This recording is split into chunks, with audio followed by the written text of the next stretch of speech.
Oi, gente, sejam bem-vindos a mais um episódio do Pode Se Mexer.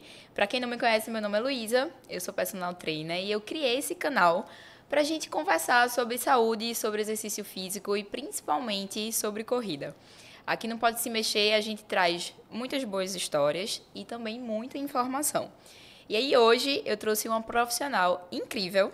Ela é nutricionista, ela é ultramaratonista e ela é minha amiga, Bruna Cavalazzi. Por favor, Bruna. Peraí. Primeiro eu tenho que dizer que eu estou muito feliz de você estar aqui. Ah, tô mais ainda. Desde que eu vi o seu primeiro podcast num outro canal, eu fiquei pensando, eu preciso levar a Bruna no meu também para a gente conversar mais ainda sobre esse assunto que os corredores se interessam muito, sobre a dieta dos corredores. Mas antes da gente entrar nesse assunto, eu queria que você se apresentasse mais um pouquinho, que você contasse a sua história de amor com a corrida também. É uma longa história, né? Brinquei que eu podia passar o episódio inteiro só falando da minha história com corrida. Mas, pra quem não me conhece, eu tenho 24 anos, né? Eu sou bem mais nova do que a maioria dos corredores que a gente costuma ver por aí. E eu comecei a correr tem 10 anos. Eu comecei a correr pra perder peso, que na época eu tinha 20 quilos a mais do que eu tenho hoje. E meu pai me levava pra Jaqueira e eu ia morrendo. Eu moro a 500 metros da Jaqueira e eu cansava nos 500 metros caminhando. Eu dizia, eu nunca vou conseguir correr. Eu nunca vou dar uma volta inteira na Jaqueira correndo. Até que um belo dia eu dei. E depois eu dei 2, depois eu dei 3, depois eu dei 5. Depois eu saí da Jaqueira, fui pra minha primeira prova e não parei. Né? Então a corrida, ela hoje faz parte de mim. Eu não consigo enxergar Bruna sem correr. Então hoje eu sou uma pessoa que corro praticamente todo dia e eu digo que eu corro pra me sentir viva. É quando eu tô ansiosa, eu saio pra correr. Quando eu preciso, sei lá, escrever um texto, eu escrevo o texto correndo, né? E eu entrei na faculdade, né, de nutrição, e quando eu comecei o curso, eu disse, eu não vou trabalhar com esporte. Porque eu já estava muito inserida naquilo. E aí aquilo foi surgindo dentro de mim no decorrer do curso. Eu disse, pô, mas é uma boa, né? Então, foi crescendo, foi crescendo, foi crescendo. E são coisas, são 3 esferas da minha vida hoje, que é o pessoal, o profissional e a corredora, que eu não consigo desvincular. E nem as pessoas conseguem, né? Eu acho massa. E aí comecei a trabalhar com nutrição voltada para a corrida e tudo que todo mundo recebe, primeiro passa por mim. Né? Então, muita gente vem para mim e dá, ah, não, eu tô começando a correr, ou eu já corro maratona, eu já corro ultra, não sei o quê, mas você também já fez, então você sabe o que é que eu tô passando. Então, eu digo que a corrida foi um grande presente da minha vida e abriu muitas portas, né? Assim, tanto no pessoal, tanto no profissional, e eu espero que siga assim. Eu não vou nem pedir pra tu falar quantas corridas tu já se inscreveu de 5 e de 10, porque aí nem não Não, dá mas sabe nem que pra não são contar. muitas? Eu juro, acho que de 5 eu só tenho uma. Já De foi pras 5 longas de distâncias. 5 eu só tenho uma. E eu acho que de 10 eu devo ter, tipo, no máximo 10. E maratona e ultra. Conta É, pra gente a tua história de amor. Porque a história de amor de Bruna não é só com a corrida, é é. com a maratona. A maratona é o xodó, né? Balança o coração. Eu comecei a treinar para minha primeira maratona em 2019 e fiz um ciclo muito ruim. Eu não consegui encaixar os treinos, era muito verdinha ainda. Então, assim, eu pulei muitas etapas, é isso que eu bato muito na tecla para muita gente. Então, muitos pacientes meus, eles vêm pedir para mim, Bruno, o que é que você acha que de eu fazer uma maratona, sei lá, maratona do Rio ano que vem? Eu digo, não faz. Viva o processo. Deixa para 2025, deixa para 2026, não tem bagagem para fazer ainda, porque eu passei por isso. Então, eu fui aquela pessoa que estava lá chegando com a ambulância atrás de mim, na minha primeira maratona, que era a maratona para 6 horas, não sei o que, não sei o que lá. E eu precisava acertar minhas contas com aquela prova, que foi a Maratona das Praias aqui em Recife, né? E aí, depois daquilo, eu disse, eu vou voltar.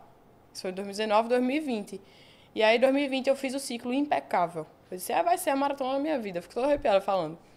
Às 9 da noite, no dia anterior, cancelaram a prova, por causa da pandemia. E eu disse, perdi a maratona da minha vida, né? E aí, em 2020, final de 2021, quando reabriram as inscrições para a prova de 2022, eu estava completamente destreinada. Estava na época do crossfit, corria 5, 10, não sei o quê, mas não estava no ritmo que eu tenho hoje. E aí eu disse, eu vou voltar. Eu passei 6 meses, os 3 finais, né? 6 meses, eu treinava incessantemente. E a única coisa que passava na minha cabeça era a maratona das praias. E aí eu fui, fiz a maratona, foi massa, minha família estava lá, não sei o quê. E depois dessa prova, eu perdi o limite da minha vida. E aí eu fiz essa em julho de 2022, depois eu fiz 12 maratonas em 12 meses, né? Que foi o grande projeto aí, 2022, 2023. E aí encaixei umas ultras no meio, fiz 4 ultras, né? 2 de pista e 2 de trilha. E faço umas loucuras, né? Maratona na esteira, maratona em pista de 400 metros. Quem quiser me chamar, eu vou também, adoro. E a maratona pra mim eu fico emocionada mesmo falando da maratona, porque é a distância que mexe, é a distância que me move. É a longa. Então... Muito bem. Então, vamos começar depois de Bruna contar a história dela com a maratona, mas a gente precisa voltar algumas casas aí para quem está começando. Vamos começar a falar de nutrição, mas bem do comecinho. Então, a pessoa, ela quer começar a correr, ela está almejando ali a prova dos 5 quilômetros. Ela já precisa fazer algum ajuste na dieta? Então, eu digo que o exercício e a alimentação, eles estão muito ligados, né? O tempo todo. É uma corda que a gente vai puxando. Então, até naturalmente, quando uma pessoa começa a praticar um exercício físico, ela já vai querer melhorar a alimentação. Porque o corpo ele vai começar a pedir, né? Obviamente, a corrida ela é um pouco diferente dos outros esportes pelo tempo e movimento. Então, se a gente pensar a primeira prova de 5 quilômetros, vamos botar 35 minutos, 40 minutos ali. É um tempo de atividade que a pessoa provavelmente não está acostumada a fazer, certo? Então, ela precisa fazer com que o corpo entenda o tempo que ela vai passar em movimento, certo? Ela vai passar 35 minutos em movimento. Imagina que você é um carro e você precisa ter gasolina no seu tanque para o seu carro percorrer 35 minutos. Tá, como é que eu vou fazer isso? Dando um aporte suficiente de carboidrato. Se a pessoa não fizer esse ajuste para ter gasolina suficiente, ela não vai render bem na prova. Ela pode até comer bem. Uma coisa é você comer saudável, outra coisa é você comer de maneira eficiente para correr. Então, a gente precisa pensar sempre no corpo como um carro e qual tipo de combustível eu vou botar nele. Então, eu acho que é o primeiro grande ajuste que a gente faz e limpar, né? A questão da alimentação, do que é que vai fazer mal. Então, tá, eu vou dar energia e o que é que eu vou tirar que vai me prejudicar? Eu vou tirar excesso de gordura, fritura e refrigerante e ultraprocessado e tal. Então, acaba sendo muito natural mesmo a questão do saudável. Então, Bruna, eu abri uma caixinha de perguntas hoje, antes da gente começar a gravar. Tenho até medo. Para ver quais as dúvidas que a galera tem. E uma das dúvidas uma das perguntas que deixaram aqui, que foi da Mari, ela perguntou justamente isso, o que priorizar na alimentação. Então, desde o início, ali dos 5 quilômetros, já seria o carboidrato. Eu acho que não é questão de priorizar, é questão de equilibrar. É saber que a gente precisa de uma proporção um pouco maior, mas que a gente não vai viver só disso. Então, vou viver de batata doce, macarrão e pizza para sempre. Não. Tem que pensar que tem que estar sempre acompanhado de um frango, de uma proteína com uma absorção bacana, de evitar o excesso de gordura. Então, é muito do contexto. A gente precisa priorizar? Precisa. Mas de maneira sempre equilibrada mesmo. A gente estava até conversando aqui, né, antes de começar a gravar, sobre dieta low carb, corrida e rendimento. Então, vamos lá. A gente falou, né? Você falou do processo de adaptação. Fala um pouquinho pra gente. Por que é que tem gente que, mesmo comendo pouco carboidrato, consegue render bem na corrida? Que aí depois eu te mando uma dúvida sincera que eu tenho. Tá. Desde que a gente nasce, na verdade, a gente usa o carboidrato como fonte de energia para qualquer coisa que a gente precisa fazer na vida, certo? Inclusive, por exemplo, as células nervosas da gente, as sinapses, né, nervosas, elas funcionam por causa do carboidrato, tá? Então, eu vou dar um exemplo técnico. Se eu tenho uma pessoa com epilepsia e eu quiser cortar as sinapses nervosas delas, eu vou fazer uma dieta cetogênica, porque ela não vai ter fonte de energia para aquilo, entendeu? Então, o que é que acontece com quem rende bem com a low carb ou com a cetogênica? Precisa de um tempo, certo? 1 mês, 2 meses, 6 meses, 1 ano, para o corpo entender que ele não vai ter mais o carboidrato como fonte de energia. Ele vai usar os outros 2 nutrientes que a gente tem, que é a proteína e a gordura. Tem gente que se dá super bem. Isso em decorrência, por exemplo, há uma estratégia da alimentação para perda de peso. A pessoa faz, mas eu estou me sentindo bem. Massa, que bom. Funciona para todo mundo? De jeito nenhum. Da mesma forma que uma high carb, que a gente chama, pode não funcionar. Então, é a particularidade de cada pessoa. Então, eu preciso, não é, de um dia para outro, eu vou me dar bem com a low carb? De jeito nenhum. Então, precisa desse tempo para o corpo entender que o combustível vai mudar. É como se você estivesse mudando de um etanol, né, para uma gasolina. Deu água para gasolina. É a mesma coisa. O carro precisa entender que está mudando, que está virando a chave. Tá. E aí, uma pessoa... Agora vem minha dúvida.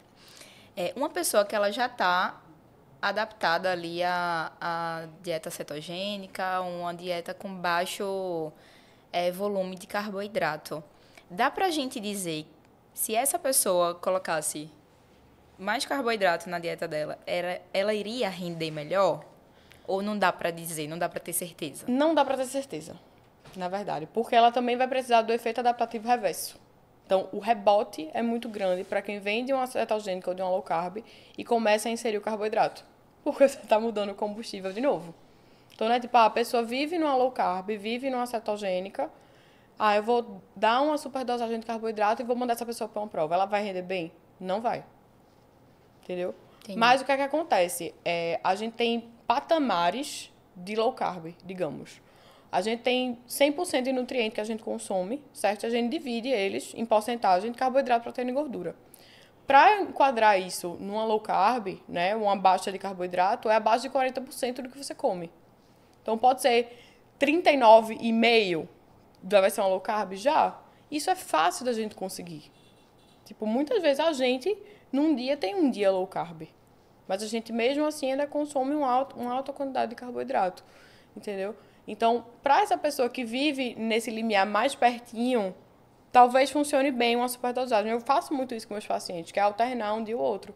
Um dia com muito carboidrato, um dia com pouco carboidrato. Até mesmo comigo. Foi uma estratégia que eu já pensei para mim. Entendeu? Mas para quem vive num estoque muito mais baixo, vai ter um rebote muito forte e não vai render. Vai ter uma hiperglicemia, né, que atrapalha demais o rendimento. Até é outro assunto que a gente pode falar mais pra frente, que é a superdosagem de carboidrato durante o exercício, né? Antes e depois. Que eu sei que já chegou essa caixinha na pergunta aí. Vamos falar sobre isso. E jejum? Correr em jejum. Então. Eu sou suspeita pra falar, porque eu quase sempre corro em jejum. Eu acho que vai muito da particularidade. É lembrar que a gente não é atleta, certo? A gente quer performar, mas eu ganho dinheiro com isso. Né? A gente trabalha com exercício, a gente trabalha com corrida, a gente ganha dinheiro com isso. Mas atleta de alta performance geralmente não corre em jejum, certo? Os grandes aí. Então, a gente passa um tempo para conseguir estocar energia. Então, geralmente as corridas são de manhã cedo, certo? E o corpo da gente ele demora 4 a 6 horas para pegar o carboidrato e colocar ali no tanque. Então, o pré-treino da gente acaba sendo um jantar, certo? Então, se a gente acorda muito cedo, tipo, acordei às 5 para correr às 5:30, dá tempo de fazer um pré-treino? Talvez não. Qual vai ser a duração desse treino? Qual vai ser a intensidade desse treino?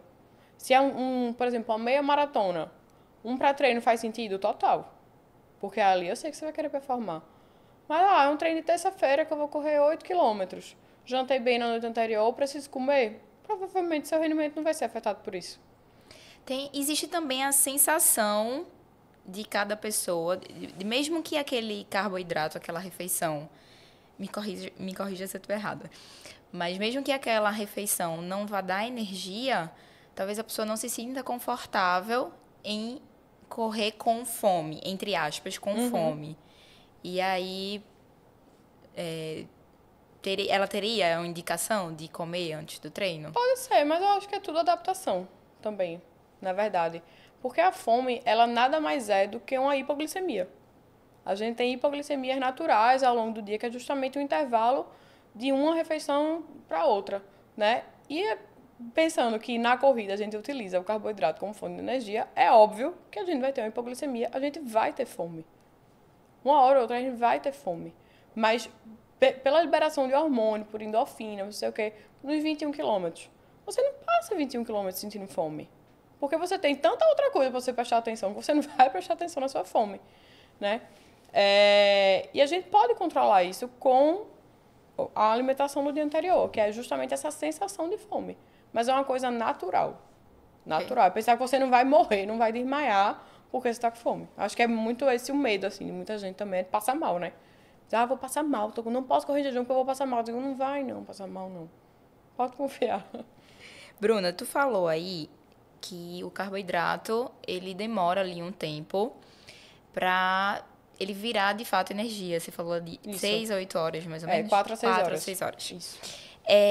Mas como é que o carboidrato em gel funciona, então? Porque a gente toma durante a prova, né? Isso. É porque a gente já tá com o estoque baixo, né? A gente tá usando ali o que a gente tem. A gente tem... É como se fossem tanques separados. Então, a gente tem um tanque de combustível que está no sangue, a gente tem um tanque de combustível que está no músculo e a gente tem um tanque de combustível que está no fígado. Então, o gel, ele vem como se fosse um tanque extra. Para a gente usar primeiro o que está no gel, para depois ir para o sangue, para depois ir para o músculo, para depois ir para o fígado. Vamos só explicar, porque eu gosto de explicar algumas coisas para quem está começando. Isso. Então, pode ser que alguém que esteja escutando a gente ou assistindo a gente não saiba o que é esse gel que a gente tá falando. Isso. Mas são os géis de carboidrato, né? Que a gente leva no bolsinho. É saquinho de açúcar. Basicamente saquinho isso. de açúcar. E aí a gente toma durante a corrida. Isso. Alguns são aditivados, né? Vem aí com cafeína, taurina, sódio, até algum blend de aminoácidos, alguma coisa do tipo, que é muito interessante também, porque o corpo ele tá ali querendo absorver qualquer coisa, certo? E para corridas maiores, basicamente 10 quilômetros, precisa tomar. Entendi. Que seria... essa indicação do gel, ela é por distância ou por tempo de treino? Depende. Eu gosto de lidar das duas formas. Até porque o tempo que uma pessoa faz 21 quilômetros é muito relativo, né? Então, assim, você percorre a distância, você percorreu em tanto tempo. Será que aquela outra pessoa vai percorrer no mesmo tempo que você? Obviamente que não. Tem gente que faz uma meia maratona 2 horas e meia. Nem por isso ela é melhor, pior, nem nada do tipo. Então, eu preciso fazer essa estratégia pensando no planejamento da pessoa e do treinador para aquela prova. Então, eu sempre pergunto, sempre que chega alguém querendo estratégia de gel, eu faço, e aí? Teu treinador disse o quê? Quanto tempo você vai fazer? O planejamento da suplementação depende do planejamento de tempo de prova. Exatamente. Então, eu sempre fico atrás de todos os treinadores. Eu faço, e fulano, hein? Vai fazer em quanto tempo? Então, a distância acaba sendo muito pouco, porque é normal que a segunda parte da prova a pessoa faça mais lenta do que a primeira. Então, isso quem sabe é o treinador. Então, eu vou dividir o gel para 21 de 7 em 7 ou de 6 em 6? Talvez não. Talvez eu faça 6, depois eu junte mais um pouquinho. Então, se não for em tal distância, você faz em tanto tempo. Eu sempre dou as duas opções. Perfeito. E aí entra já a pergunta da Letícia, para a gente aproveitar o assunto gel de carboidrato, que é como identificar a real necessidade do gel intratreino. Então, o gel, ele não vem para suprir necessidade. Ele vem para prevenir que você necessite dele. Então, se uma pessoa já estiver lascada durante uma prova ou durante o treino e pensar, eu vou tomar um gel para me sentir melhor, não vai adiantar nada. Porque a gente não tem os tanques diferentes. Então, se você começa a sentir uma sensação de fadiga muito grande, é porque a gente já foi buscar o combustível no tanque que a gente não deveria ir. Então, o gel, ele vem, o tanque extra, que a gente vai nele para depois ir para os outros. Então, se você já está acabado, não vai adiantar tomar o gel. Você não vai ressurgir das cinzas porque tomou um gel durante uma prova de 10 quilômetros. Ele vem justamente para prevenir que você não vá para as cinzas. Entendeu? Eu tenho uma aluna que é sua paciente e que ela correu durante muito tempo sem fazer o uso de gel. E aí eu acho que dá uma sensação na pessoa dizer assim, não, mas eu corro sem e não tomo, e eu consigo. E faço bem. E faço bem. Mas será que ela faz bem mesmo? Ou se ela fizesse uso de uma estratégia de reposição de carboidrato ali no meio do treino ou da prova longa... Que tá fazendo agora, né? Essa pessoa ela vai render mais? Com certeza. Com certeza, assim. É pensar que a gente tem um caminho para percorrer e que a gente não consegue ter combustível suficiente, né? Então, eu dou sempre o meu exemplo para todo mundo, que a minha primeira maratona, né, que eu contei a história, na verdade, o meu acerto de contas, né, que foi ano passado, 2022, eu estava muito ansiosa, né, para a prova. E sempre que eu fico muito ansiosa, eu tenho dor de estômago. Sempre. E eu fiz meu esquema do gel e tal, e eu não consegui tomar um gel. Eu fiquei com medo de tomar e passar mal. Porque eu sabia que isso podia acontecer. Então, da mesma forma que a gente treina para correr, a gente também precisa treinar o corpo para receber aquela quantidade de carboidrato, né? Então, assim, eu fiz a prova, eu entreguei, mas eu sabia que se eu tivesse tomado gel ia ser muito melhor, porque eu ia ter um combustível extra. Então, muita gente tem essa ideia, não, eu tô rendendo bem e tal, eu faço, vamos testar? Vamos botar o gel. Vem até um efeito placebo, da pessoa tomar e dizer, pô, mas eu rendi bem, né? Então, o gel, ele não tá ali também para dar uma energia extra.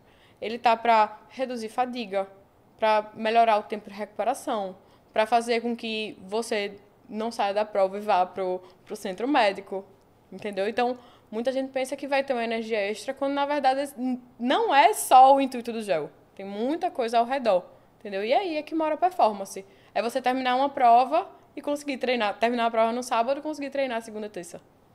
Perfeito. Quando você fala assim, a gente precisa treinar o nosso corpo para receber esse gel ou essa quantidade de gel. O que é que pode acontecer quando a gente toma esse gel na prova sem testar no treino? Então, o gel, né, o saquinho, ele é um combinado de vários tipos de açúcares, né? Alguns têm menos, alguns têm mais, alguns são açúcares mais refinados, outros são açúcares mais caros, né? E aí, o corpo da gente, ele tá num momento muito suscetível para absorver qualquer coisa, principalmente carboidrato, porque ele tá usando aquilo. Então, tudo que ele chegar, ele vai absorver de maneira muito rápida, né? Então, se ele absorve de maneira muito rápida, o impacto disso é muito forte. Então, o primeiro sintoma que você tem para uma pessoa que não é treinada, né, falando de maneira do estômago, é dor de barriga. Então, é tomar o gel e, assim, é coisa de 5 minutos. A pessoa ligar o GPS para encontrar o primeiro banheiro. Eu até contei no episódio de Bruninho, eu nunca tive dor de barriga correndo. Aí eu brinquei dizendo que acho que não corri o suficiente pra ter dor de barriga. Mas eu lembro que quando eu comecei o ciclo da minha maratona, e eu fui fazer meu primeiro treino com o uso do gel, eu fiquei com muito medo de ter dor de barriga. Eu lembro disso. E aí, o que foi que eu fiz? Eu não tomei pensando no que ele poderia fazer por mim naquele treino. A primeira vez que eu tomei foi pensando no teste do estômago. Uhum. Então, eu tomei ele já perto do final do treino. Porque eu pensei, se der um ziriguidum, eu já tô mais perto de casa. E aí eu fiz um mapa dos banheiros da cidade, eu tenho um ranking. De todos os melhores banheiros da cidade. Porque eu demorei muito para me acostumar com a dosagem do gel. Então, eu sabia que eu ia tomar e eu podia ir no banheiro a qualquer momento. Então, tem gente que dá sorte, como eu, que nunca Porque tem. depende E do tem contexto. gente muito mais suscetível a ter dor de barriga. Tem. Eu me lembro, assim, quando eu comecei a realmente estudar mais a fundo essa questão de suplementação, quando eu comecei a pós e não sei o quê, aí a teoria ela é muito diferente da prática, né? Então, vou dar um exemplo. A teoria diz que para longas distâncias, a gente deve tomar de 3 a 4 géis por hora de exercício. É essa cara que a pessoa faz. Então, por isso que eu digo, eu preciso testar isso. Então, quando eu fui para a Maratona do Rio, eu disse, não, eu vou fazer minha estratégia de prova e tal, e eu vou tomar 9 géis. Isso é o máximo que eu tinha tomado numa maratona. 9 géis, assim, de acordo com o pão de água e tal. E aí eu me lembro que eu fiz um treino de, acho que foi 32 ou 34. Eu fiz o cálculo direitinho de gel, que ia ser a maior quantidade que eu ia tomar, e eu fui pra cima da esteira. Eu disse, eu não posso testar isso na rua. Eu preciso testar na esteira. Aí quando eu testei, eu disse, não, tá tudo bem, não vou ter isso no Rio. Então, tudo precisa ser testado. Todas as estratégias. Até porque o que funciona pra mim, pode não funcionar pra você. E é muito de dia também, né? Já aconteceu eu ter um dia ótimo até no Rio mesmo, mas o meu jantar me acabou. Tem gente... tem a situação da dor de barriga. E tem a situação de você ficar meio... Que aí eu acho que não é intestino, é estômago. Me ajuda a explicar isso. Eu fiz... A gente está gravando esse episódio segunda-feira e a gente fez uma meia maratona sábado. Isso. E foi a minha terceira meia maratona. E nas outras duas, foi super tranquilo o uso do géis. Essa, eu acredito que, pelo horário da prova, né? A gente largou às 6 horas da noite. Então, eu já tinha feito 2 refeições. O terceiro gel, para empurrar, foi difícil. E eu senti que quando eu dava uma puxadinha assim no ritmo, eu tomei o último gel com cafeína, eu senti que quando eu puxava um pouquinho, eu tinha a sensação de que eu ia vomitar. Por que é que o gel faz isso com a gente?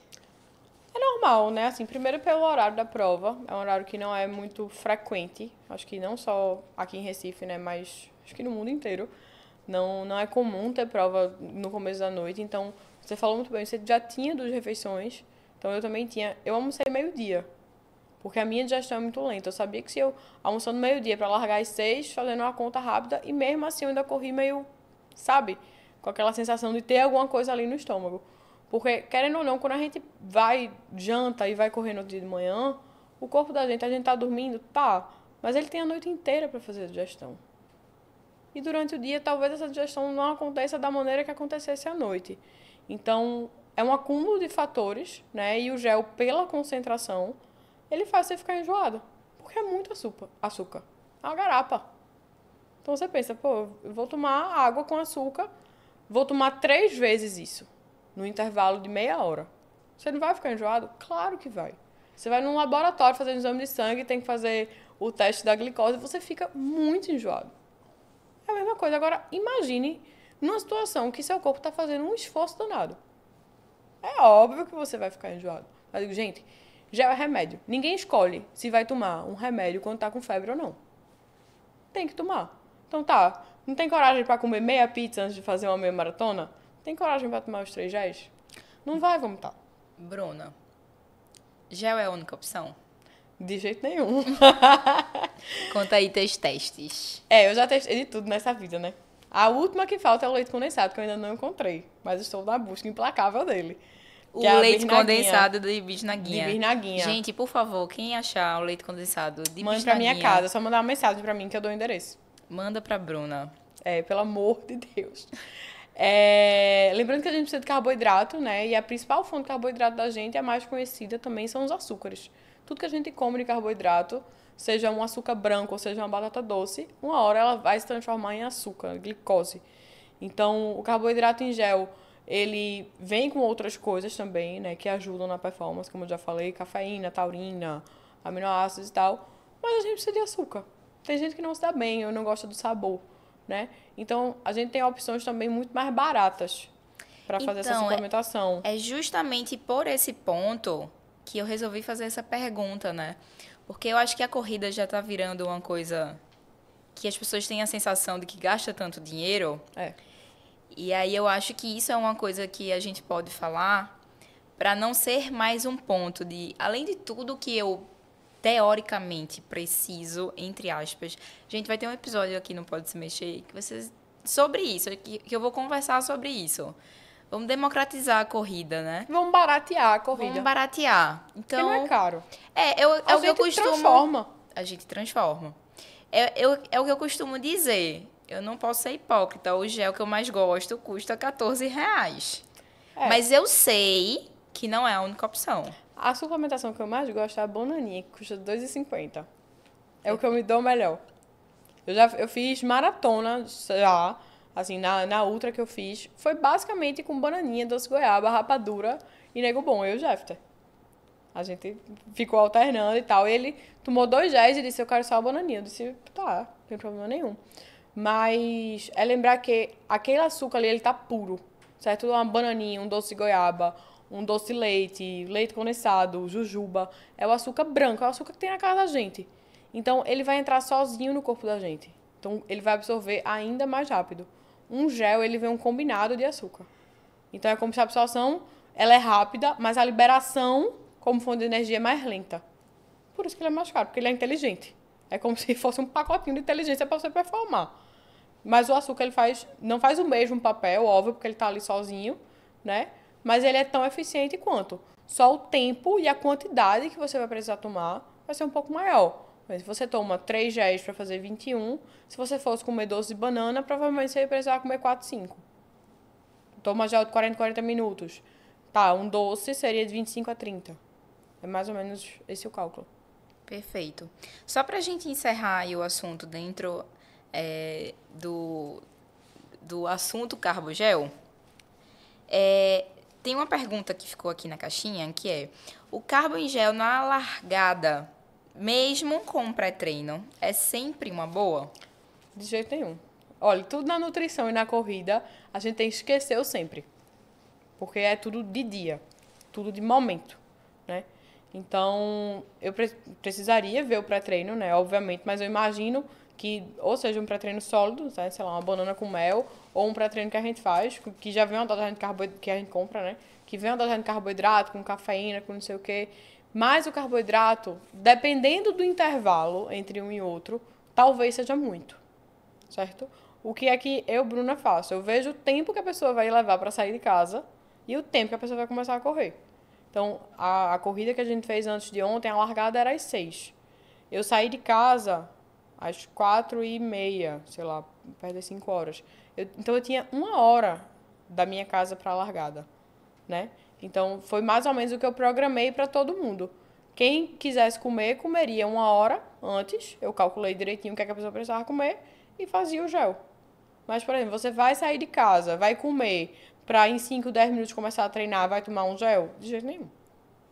Tudo depende do tempo, momento, distância também. Uma coisa é a galera vai fazer 21, outra coisa vai fazer 10, vai fazer 5. Precisa? Provavelmente não. Entendeu? Perfeito. Vamos entrar agora nos eletrólitos. O que eles são e para que servem? Ave Maria. Reposição de eletrólito é um assunto muito delicado, né? Porque a gente desidrata durante a corrida, certo? E foi até uma coisa que se tornou muito banal, que foi a danada da cápsula de sal, né? Que é eletrólito e tal. E a gente usa, basicamente, o sódio e o potássio para carregar água para dentro do músculo, para diminuir fadiga, certo? E melhorar o tempo de recuperação, não sei o quê. Então, o que precisa ser feito? O antes e o depois. O durante a corrida é muito pouco. Então, é um Gatorade antes e um Gatorade depois, para você prevenir que você tenha uma perda muito grande do estoque e para você poder repor o que você perdeu, né? Então, a cápsula de sal, por exemplo, ela é para longuíssimas distâncias. Eu vejo gente com 10 quilômetros tomando sal. E o que acontece? Quando a gente toma demais um eletrólito, certo? Ele causa o efeito rebote. Então, em vez dele hidratar o músculo, ele vai procurar água dentro do músculo. Ele vai puxar. Então, se você tomar um carboidrato em gel com a cápsula de sal, provavelmente você vai ter cãibra. Então, o gel, ele vem para o eletrólito, ele vem para prevenir uma desidratação. Mas numa quantidade excedente, ele desidrata também. Entendi. A cápsula de sal, então, ela entraria numa distância... 42, basicamente. Entendi. Explica o Gatorade pra gente. O Gatorade é uma reposição desses eletrólitos? Eu gosto muito de fazer antes, né, de uma corrida e depois também. Durante, é uma coisinha que a gente chama de estímulo oral, que a gente coloca uma quantidade pequenininha na boca, faz um bocejo de alguma coisa, cospe, ou toma 2 goles, mas a gente não consegue tomar uma garrafa inteira, né? Então, se você for ver, até de carboidrato, quantidade de sal, ele é bem equivalente a um gel, mas é mais fácil você tomar um pacotinho de gel que tem 25 gramas do que você tomar 500 ml de Gatorade. Né? Então, o Gatorade ele vai entrar antes e depois. Durante é muito pouquinho, realmente, só para estimular o cérebro a liberar energia, que é o estímulo, né? Oral. Eu, particularmente, gosto. Tem opções assim, melhores, mais naturais também, tipo água de coco, até outros isotônicos também, né? Que são mais naturebinhas. Eu acho que tem muito gosto de remédio o Gatorade. Mas eu gosto. Assim, eu sempre indico. Perfeito. Bruna, tu falou logo no início que começou a correr porque queria emagrecer. Eu acho que é uma história comum aí com muita gente. Então, vamos falar sobre a pessoa que ela tá correndo, ela tá performando de alguma forma, mas ela ainda quer emagrecer. Como é que é essa dieta? Como é que você monta uma dieta? Quais as orientações que você dá a uma pessoa que ela quer emagrecer, mas ela não quer deixar de performar na corrida? Eu acho que ela precisa escolher o que é possível para ela naquele momento, né? E aonde ela quer chegar. Eu sou muito pé no chão, assim, com todos os meus pacientes. Então, a pessoa chega, tem uma meia maratona daqui a 2 meses, 3 meses, que é basicamente o tempo de um ciclo, né? 12 semanas, 16 semanas. Dá tempo dessa pessoa perder peso sem perder performance? Não. O tempo que eu uso para a pessoa perder peso é o período de base. É aquele período que a pessoa ainda não começou o treinamento para uma prova-alvo. Porque naquele momento ela, entre aspas, não precisa performar. Então a gente precisa escolher uma prioridade. Mas é saber que no período de base, essa perda de peso vai ser importante para ela performar depois. Então é o período que eu faço para ajustar o planejamento. E usar, na verdade, a corrida como fator potencializador. Então ela precisa ter uma base muito sólida da alimentação. Então eu não faço assim uma restrição muito grande. Eu preciso continuar dando energia para a pessoa treinar, para ela poder manter, né, querendo ou não, para muita gente é a válvula de escape. Então a pessoa pode até perder peso, mas fica sem energia para correr. Eu vou mexer em várias outras coisas que eu não quero, né? Posso gerar um gatilho de ansiedade, alguma coisa do tipo. Eu penso muito nisso, eu sou muito delicada. E aí eu utilizo esse período para perder de forma gradual, para o corpo entender que ele não vai se prejudicar com aquela perda de peso também. Porque se a pessoa perder muito rápido, o corpo vai dizer, opa, estado de emergência agora. Então, ou ela entra, se ela estiver dentro dali do ciclo de treino para uma prova, ou ela perde de maneira natural. Isso. Ou é melhor segurar para ela fazer a prova do jeito que ela tá. Com certeza. Com certeza. Óbvio, assim, uma pessoa que tá num sobrepeso, que aquele peso tá afetando mecanicamente a pessoa. Tá trazendo, sei lá, inflamações, fascite, canelite, tendinite. Eu preciso mexer no peso? Preciso. Mas eu vou ver a melhor maneira discreta para aquilo não afetar a performance. Perfeito. Entendeu? E mesmo assim, eu não gosto que uma pessoa perca peso quando está em ciclo de treinamento. Para não perder performance. Para não perder performance. É natural? Se a pessoa tiver em excesso. Mas se já for uma pessoa tipo, que já seja mais magra, tenha uma quantidade boa de massa magra também, acaba acontecendo a troca inversa. A perda de peso nada mais é do que o corpo gastando o que ele tem estocado. Então, se ele vai gastar a gordura, né, basicamente, uma hora ele vai recorrer à massa magra. Então, a massa magra, a gente precisa pensar que a massa magra é o nosso tanque de combustível. Se a gente não tem músculo suficiente, se a gente não treina força para correr, isso vai um recado até para mim, tá, gente? Se a gente não treina força para correr, a gente não tem tanque de combustível. A gente não tem onde colocar esse carboidrato. Por isso que tudo precisa estar em conjunto. E vamos falar do inverso agora. Eu sei que tem muita gente que tem um pouco de receio ali de começar a correr e não conseguir ganhar ou manter a massa muscular dela. Vamos conversar sobre isso. Eu particularmente, tenho uma experiência boa. Porque eu acho que quando eu comecei a correr, que eu me senti mais flexível em relação aos carboidratos, isso de alguma forma me deu mais energia para treinar força bem. Eu digo que eu fujo um pouco a regra dos corredores, porque eu gosto de treinar força. Força total, né? Pelo amor de Deus. Eu gosto muito de treinar força, então eu acho que esse aporte de carboidrato que aconteceu por causa de eu ter entrado no ciclo de treinamento para a minha maratona, me ajudou também a ter mais energia, mais força mesmo, para o treino de força. E aí eu queria que você falasse sobre isso para tranquilizar os corredores que têm medo de perder... Aos novos corredores que têm medo de perder massa muscular. Eu acho que a gente só se prejudica, na verdade, quando a gente não é bem orientado. Então, quando a gente tem uma equipe multi, né, que a gente chama, então, é a nutricionista, é o personal, é o treinador de corrida, é o físio, que todo mundo está muito bem alinhado, por isso eu gosto muito de manter um diálogo com todo mundo aqui da área, né? Eu converso com todos os treinadores, saio perguntando sobre o ciclo de treino, não sei o quê. Então, se tiver tudo muito ajustadinho, pouco provavelmente a pessoa vai perder peso. Então, se a pessoa... vai perder massa muscular. Vai perder massa muscular, basicamente. Mesmo com um volume altíssimo de corrida, certo? Eu preciso pensar que o carboidrato ele vai para o meu tanque de combustível, mas o que vai estar ali na minha barreira muscular é o consumo de proteína. O que vai dar esse suporte para a gente é um bom consumo de frango, de ovo, de carne, proteínas vegetais, também estímulo. O músculo ele precisa ser quebrado para ele poder ser reconstruído. Então, provavelmente você vai perder o músculo se o seu corpo olhar e fizer assim, isso aqui não está servindo para nada, não. Eu vou usar isso aqui como fonte de energia. Aí ele começa a perder, naturalmente.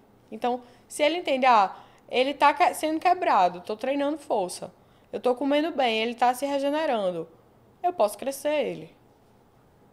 Né? Então, eu posso gastar o que eu não preciso, que é a gordura, porque a gordura retarda, e começo a ter esse trabalho de construção, né? De maneira alinhada com tudo que você está fazendo. Então, é só uma progressão, realmente. Outros tipos de suplementação, entrando nesse assunto, ou voltando para ele, Pedro perguntou sobre o excesso de cafeína, se o excesso de cafeína pode atrapalhar a prática de atividade física. Ai, meu coração, eu gosto de café. Eu também amo. Eu digo muito em consultório que a diferença entre o remédio e o veneno é a dose. Então, tudo pode ou ajudar muito ou prejudicar muito. Particularmente a cafeína, a gente tem um efeito adaptativo a ela também. Então, é muito comum, por exemplo, até eu, que é o tipo de pessoa, tomei café 10 horas da noite e 10 minutos depois eu tô dormindo. Porque você é bem adaptado à cafeína. Então, aquilo ali não faz mais efeito em você. Então, é cafeína em cápsula ou até no próprio gel. Então, se você toma, por exemplo, todo dia a mesma dosagem, vai chegar um dia que aquela dosagem não vai mais fazer mais efeito em você. Ou tem gente que não tem o hábito de tomar nunca, aí toma um gel que tem uma dosagem muito pouquinha e tem uma taquicardia. Então, é outra coisa que precisa ser testada, né? Fora outros efeitos também da cafeína, né? Que estão ali fisiologicamente falando, células nervosas, neurotransmissores, não sei o que podem afetar também todo esse mecanismo de geração de energia para a corrida. Então, isso vale também para pré-treinos que tem cafeína, taurina, com certeza, e estimulantes. Então, uma pessoa que ela toma ali todos os dias, vai chegar um momento que já não vai fazer mais tanto efeito. Qual é a tua recomendação em relação a isso? É não tomar. É a pessoa só tomar quando tiver num dia mais preguiçoso, ou tomar todos os dias, mas fazer algumas pausas para dar uma saturada? Então, eu acredito muito que o corpo da gente, ele não foi feito para ficar cansado. Se a gente tá cansando muito, é porque tem alguma coisa que não tá alinhada. Ou a gente tá treinando demais, ou a gente não tá dormindo bem, ou a alimentação não tá sendo suficiente. Então, o cansaço, o sono, a preguiça, é o corpo como um celular, modo economia de energia. Ele tá querendo economizar para alguma coisa. Então, se você come bem, se você treina bem, se você tem bons hábitos, de maneira geral falando, certo? Se você toma água, se você tem um descanso adequado, né? Se você tem uma higiene mental, né? Faz terapia, tem suas coisas terapêuticas, pouco provavelmente você vai precisar de um estimulante. Então, um estimulante, você está tratando um problema. Você está com falta de energia, vou tomar um estimulante para ter energia. Mas qual é a causa desse problema? E qual é o efeito cascata desse pré-treino? Você vai tomar de manhã, será que você vai dormir bem à noite? E no outro dia você vai precisar tomar o pré-treino de novo? É que tem muita gente que fala, não, eu tomo café 7 horas da noite e não atrapalha meu sono. Você falou aí, né, que tem a dessensibilização. Isso. Mas você não acha que tem gente que de fato é afetado e eu acho que a pessoa nem percebeu que o sono já não é mais o mesmo? Sim. Não, e se total. ela realmente tirasse essa cafeína tão perto do horário de dormir, esses estimulantes no horário de dormir, que eu acho que até um treino pode ser estimulante. Eu tô fazendo natação, eu tô adorando nadar à noite, mas eu confesso que nos dias que eu vou pra natação, no último horário da natação, que é ali de 7h45, eu sinto um pouco de dificuldade de dormir.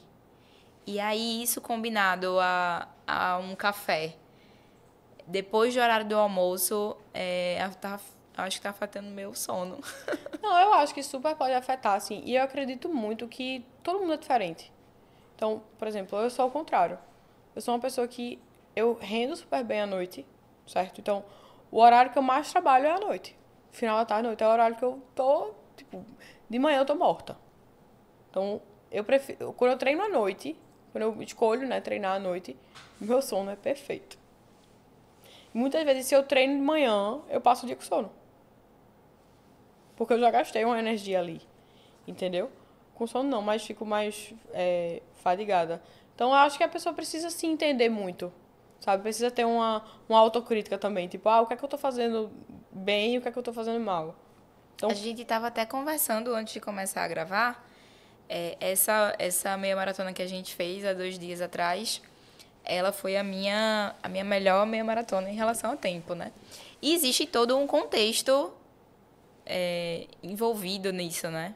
O Bruninho do Bora Correr Galera, que já esteve aqui no Pode Se Mexer, ele me puxou a prova inteira. Ele administrou a prova inteira. Eu nem passei para pegar água, porque ele ia lá e pegava água para mim sempre. até a gente cruzou e eu entreguei o carboidrato em gel, né? Então, eu mandei mensagem pra Bruna, assim, bem atrasada da vida. Disse, Bruna, consegue um carboidrato em gel pra mim? Porque Mas a eu falei, nutricionista só serve pra isso, viu, gente? mas eu falei com a minha irmã também. Aí minha irmã conseguiu o carbo. Amém. Mas aí Bruna levou o carbo pra prova, o meu. E aí a gente cruzou, ela, Lu, teu gel. É melhor sobrar do que faltar. É melhor sobrar do que faltar, com certeza.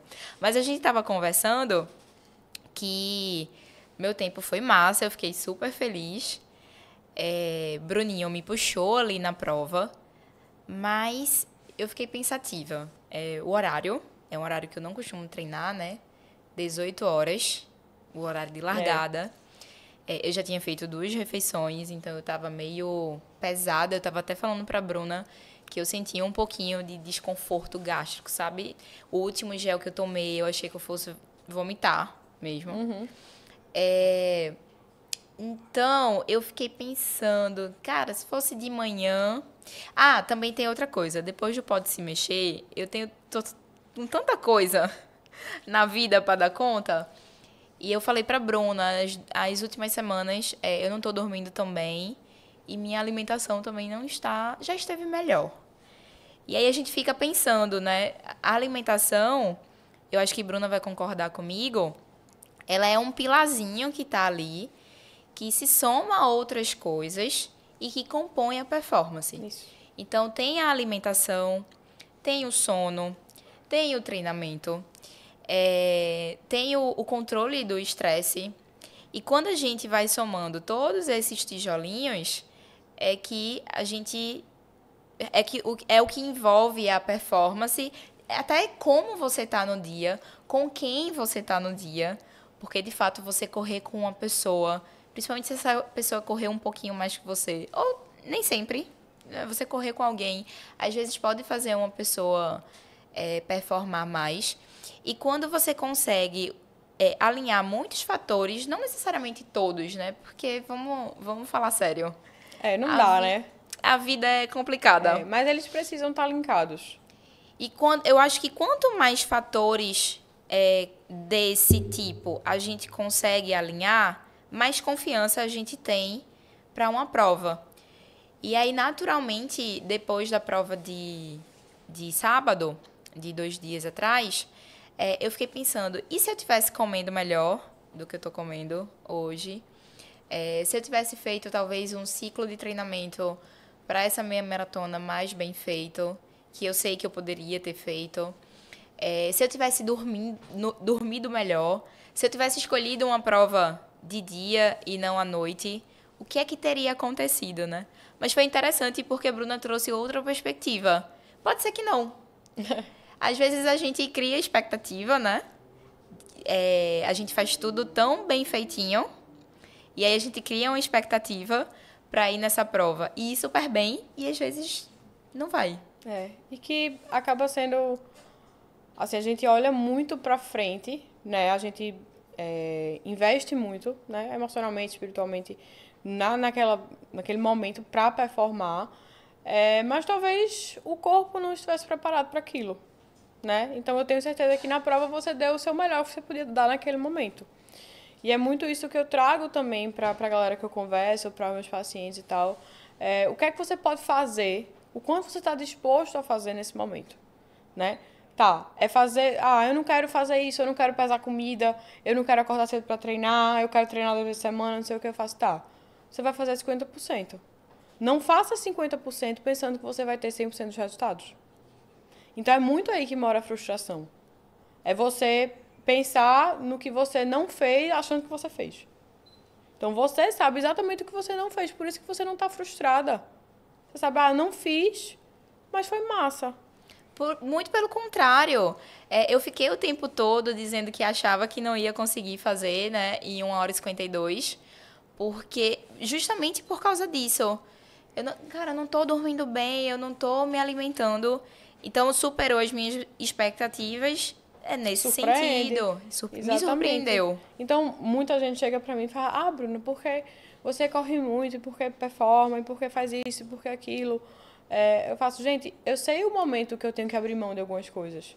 Eu sei o momento que eu preciso parar de tomar minha cerveja. Eu sei o momento que eu preciso dar uma reduzida na carga de trabalho para poder treinar mais, para poder descansar mais. O momento que eu não posso sair no final de semana porque no outro dia eu tenho treino. Então, quando eu fiz o desafio do Rio, eu basicamente não saía no final de semana. Porque eu tinha um longuinho e um longão para encaixar. Eu precisava encaixar. Porque eu sabia o que eu precisava fazer se eu quisesse fazer aquela determinada prova. Entendeu? Então, a gente precisa ter o pé no chão em relação à corrida. É saber, tipo, fiz um ciclo massa de 21, vou fazer uma prova boa? Provavelmente. Mas é saber que ninguém faz nada 100%. Você tem ali uma margem de 10, 20% que pode dar absolutamente tudo errado. Eu tive pacientes meus que foram, no sábado, na minha maratona, tiveram um ciclo impecável, fizeram uma prova horrível. Porque acontece.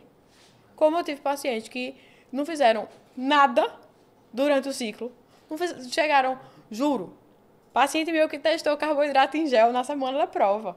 Eu disse, pega um treino de 5 km, experimenta o gel antes pra ver só se não vai ter uma dor de barriga. Deu certo? Deu, beleza. Porque decidiu fazer assim, de última hora, a primeira meia maratona. Deu certo a prova? Deu. Poderia ter sido melhor se tivesse... Talvez. Então, é muito de dia. Mas é ter o pé no chão. E eu acho que entender as fases também é importante. Óbvio. Acho que desde que a gente começa a correr e que a gente vai evoluindo, não vai ser exponencial. Vão ter momentos que você vai cair de rendimento, de ritmo de treino, e entender que a gente não vai estar sempre para cima, para cima, para cima. É importante. Nós não somos atletas profissionais, né? Nós temos as nossas fases, as nossas questões. Existem os momentos da vida da gente priorizar uma prova, priorizar o esporte, e um outro momento de não necessariamente largar a atividade, mas entender, eu vou render menos aqui porque minha prioridade... Vou destreinar um pouco porque minha prioridade agora é essa e tá tudo bem. Isso. Em algum momento eu volto a focar aqui. E eu acho que até do começo também, assim, a frustração, ela é muito ligada à comparação e quem a gente quer ser. Então, a gente é uma geração muito imediatista, então a gente quer chegar lá muito rápido. Muita gente chega pra mim e faz, mas você corre maratona. Eu digo, mas eu corro há 10 anos. Eu comecei que eu não conseguia caminhar 200 metros. E pra mim aquilo era muito frustrante, porque eu via as pessoas correndo do meu lado. Então, muita gente acha que, não, vou começar a correr. Acordei, botei o tênis, corri 10 quilômetros. Não é assim. Né? Então, a gente precisa passar por isso. E, assim, pensar no processo que é da gente. Né? Então, você tem o seu, eu tenho o meu. Talvez o meu lá, o chegar lá, seja muito mais distante, eu demore muito mais tempo para percorrer do que você. Né? Então, tem gente que tem uma resposta adaptativa muito rápido. que começa a correr em 2 meses, faz uma meia maratona. Eu faço, caramba! Tem gente que passa 2 anos para conseguir chegar numa meia maratona. Mas será que aquela pessoa realmente quer fazer aquilo? Ou se ela tá fazendo porque um amigo disse, porque ela viu que o fulano tá fazendo, não sei o quê. Até que ponto aquilo faz bem ou faz mal para ela? Entendeu? É engraçado. Hoje eu compartilhei no meu Instagram uma imagenzinha e era justamente isso. É muito melhor você amar o processo do que você amar a linha de chegada. Total. Senão você chega lá e, tá, foi isso, tô aqui, tá, eu não quero mais fazer. É. Quando a gente ama o processo, quando a gente curte o processo, a gente vai ter várias linhas de chegada, né? Porque a gente vai mudando as nossas metas. E a gente vai estar sempre fazendo, porque a gente curte a rotina, o dia a dia, o estilo de vida. E foi o que eu te falei na largada da meia do rio, né? Que quando a gente faz um ciclo para uma prova, seja ela qual for a prova, 5, 10, 21, 42, o ciclo ele é a construção da medalha. Né? Então, uma pessoa, vou fazer uma maratona, se inscreve, vai semana que vem fazer maratona. Não vai. A pessoa passa pelo uns 6 meses, 4 meses, se a pessoa já tiver uma base boa de treino para chegar lá, né? Para chegar no pórtico da chegada. Então, o dia é a cerejinha do bolo. Então, o processo é que a gente vai colocando tijolinho por tijolinho. A parede cai, você bota a parede de novo, tem que recomeçar. É né? porque esse processo nem sempre é gostoso. Tem dia que Não, você não quer ir. E que o processo, você tem que pensar onde você quer chegar e o que é que você precisa fazer. Tudo que a gente precisa fazer é na base da disciplina. Porque tudo que a gente realmente gosta de fazer não tem nada a ver com disciplina. A disciplina é o que a gente não gosta. A gente faz o que a gente não gosta para poder fazer o que a gente gosta depois. Então, ninguém gosta de acordar às 4 da manhã. Quem diz pra mim que gosta de acordar às 4 da manhã pra fazer um longão de 30, eu digo, você é um mentiroso. Porque você não gosta. Você gosta de estar lá na maratona e depois ficar andando com a medalha dizendo que você fez a maratona. Mas do ciclo, você não gosta, não. Acordar cedo Pelo amor de Deus, dormir é a melhor coisa do mundo. Bruna, será que a gente esqueceu de falar alguma coisa relacionada aí à nutrição? Teve alguma coisa que tu acha que eu não te perguntei? Eu acho que não. Acho que eu falei tudo que eu já... A gente falou tudo que eu gosto de falar. Né? Então, deixa uma mensagem final aí pra galera. Da Nutri, super maratonista. Cara, eu nunca vi uma pessoa gostar tanto de fazer maratona. Quando ela anunciou, vou fazer uma maratona na esteira. Eu falei, não é possível. Mas eu vou lá correr um pouquinho com eles.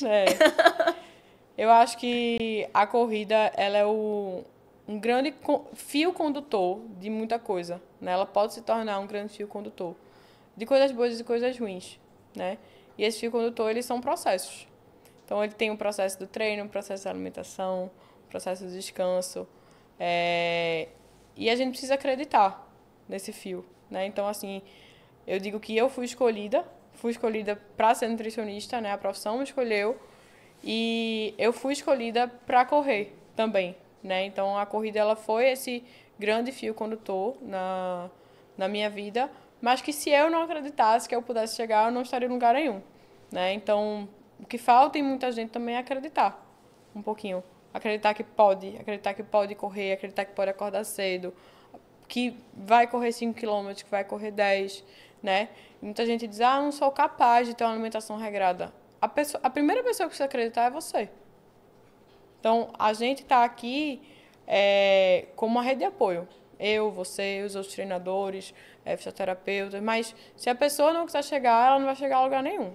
A gente tá só para empurrar, né? A gente não pode fazer por eles. Não pode. Mas é acreditar no processo, né? Acho que cada um tem seu tempo, dá tempo ao tempo, né? E deixar a corrida fluir, bons ares. Bruna, como é que as pessoas te acham nas redes sociais? Como é que elas marcam consulta contigo? Então, meu Instagram é nutri.brunacavalazzi, certo? No próprio Instagram tem um linkzinho que já direciona direto pro WhatsApp do consultório. E você fala comigo ou com qualquer pessoa responsável que estiver na hora com o celular, certo? Mas é por lá o agendamento. E eu sou muito assim, eu sou coração de mãe. Eu aceito todo mundo, mudo horário, dança das cadeiras. Eu amo tudo. Presencial e online? presencial aqui em Recife, certo? E online até para Marte. De manhã, tarde, noite, madrugada. Não tem isso não. Planejamento de maratona, de 5, de tudo. Eu corro com meus pacientes. A primeira maratona eu faço, eu vou junto. Primeira prova, eu vou também. Adoro. Perfeito. Gente, o meu Instagram, acho que vocês já sabem, mas foi o primeiro episódio que vocês estiverem assistindo. É Luísa Sena. Luísa com 2 U's e Sena com... Luísa com 2 U's e com Z. E Sena com N só. O Pode Se Mexer tá no Instagram, no Spotify e no YouTube. Por favor, sigam, se inscrevam e sigam lá no Spotify. Isso ajuda muito o canal. Envie esse episódio de Bruna para os amigos corredores de vocês que estão aí meio perdidos em relação ao que comer, ao que suplementar, para correr melhor, correr mais e melhor. E muito obrigado por vocês terem escutado ou assistido até aqui. E até a próxima. Bruna, obrigada. Eu que agradeço. Você ter vindo. Eu tô mais feliz ainda. Obrigada pelo convite, pela oportunidade. Eu digo que quando eu falo de corrida, eu nunca tô, assim, falando tecnicamente, né? Eu tô conversando. Isso é uma conversa. Nutrição, pra mim, e corrida nunca é uma consulta, por exemplo. É sempre uma conversa, realmente. É uma coisa que flui muito naturalmente pra mim. Ai, que coisa boa. Gente, um cheiro e até o próximo. Tchau!